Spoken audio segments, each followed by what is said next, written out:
I'm Tara Sands, and some of the roles you might know me from Bulbasaur on Pokemon.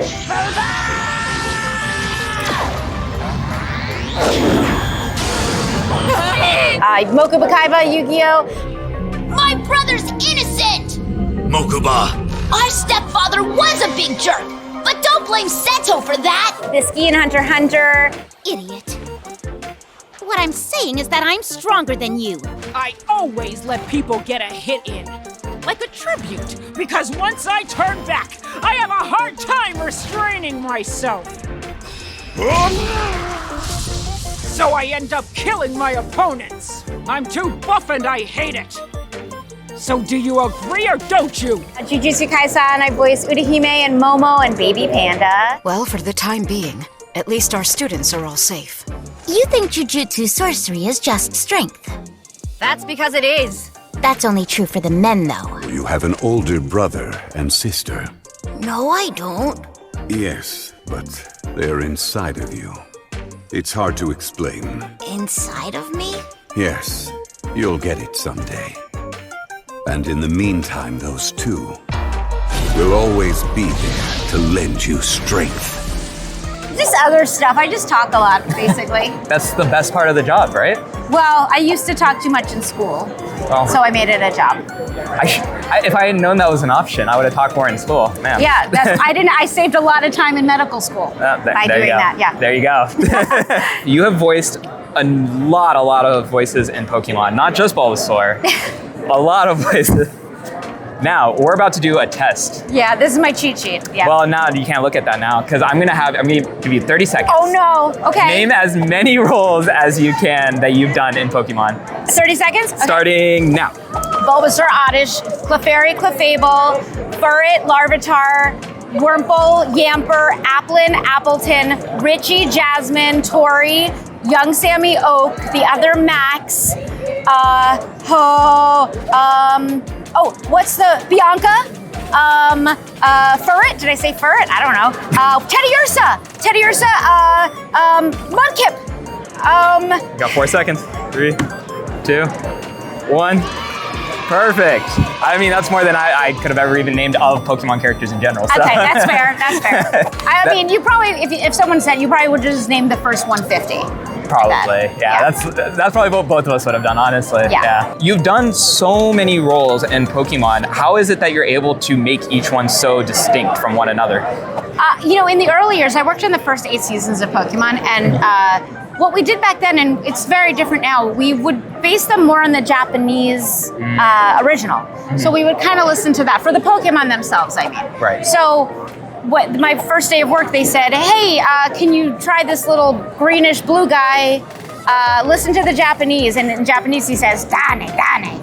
And they said, sound like that, but say Bulbasaur. So we were kind of going off of that. So, Clefairy. They kind of did that work ahead of us. I see. And then we based, for the human characters, we had more leeway. And then the truth is with the number of characters I did, I tried to make them sound different. I don't know if they always did. I did my best. I mean, I would have never thought all those characters were the same person personally. Well, you were a child when you watched it. Yes, let's say I was a child. Yes. Yeah. Yu-Gi-Oh! Is a classic in childhood anime, but just in anime in general. Yeah. And you voice a very big role, in my opinion, personally. Yu-Gi-Oh! Was one of my favorites. How did you make such a important character come to life and really make people love this character so much? Mokuba's function in Yu-Gi-Oh! Is to humanize Seto. Yeah. I still feel like that was my role. So you have to then just make sure that it can't really be about you necessarily. Like, you're like, okay, I know what function my character serves. So he has to be vulnerable and he has to be all those things. So that when Seto's kind to him and or sometimes not so kind, you're serving the story. So that really was always the way I approach things. And then as the series went on, you get to learn more about them. You learn about their relationships with the different characters. And then when you get kidnapped for the 10th time. Yeah. So, a lot of my scripts said, help, big brother. And then Seto. And then help.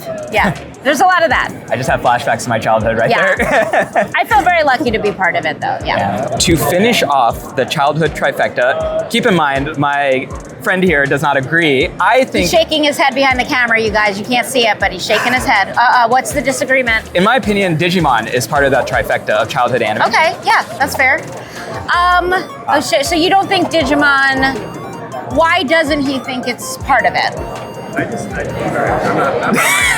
not like, Okay, yeah. Like it was Pokemon that you came home and watched, and like obviously you watched Yu-Gi-Oh as well. Digimon wasn't on like at that same time. I think it depends where you lived and what times it was on and stuff, because I just think of those as gateway animes. Yeah. So Yeah. if a kid had access to those three shows, or then like, you know, Saturday morning lineup and they had Shaman King or Fighting Foodons, who remembers Fighting Foodons, Funky Cops. I'm gonna be a little obnoxious. I do a podcast about the early, it's a 4Kids flashback. This is the QR code, it's a Yu-Gi-Oh card. We talk a lot about that, actually, about how kids got into this. We talk about how, because Pokemon was on after school and Saturday mornings, and it was a free show to watch. You didn't have to have cable. You didn't have, It was a very equal opportunity show because the cards were affordable. It was there was an entryway for people of all demographics and backgrounds. So Digimon, it's interesting that you say you didn't have access to Digimon, and you did. Yeah. And I don't know, because we don't really focus on Digimon, but I wonder if because of where you lived or how it was on. So it's really what you had access to. Yeah. Well, but it's an interesting topic to... That is true. Because I always thought of Digimon as being that trifecta. Because if I was getting home, I would want to watch at least one of those three. Yeah. Or all three if I could, if my parents wouldn't yell at me.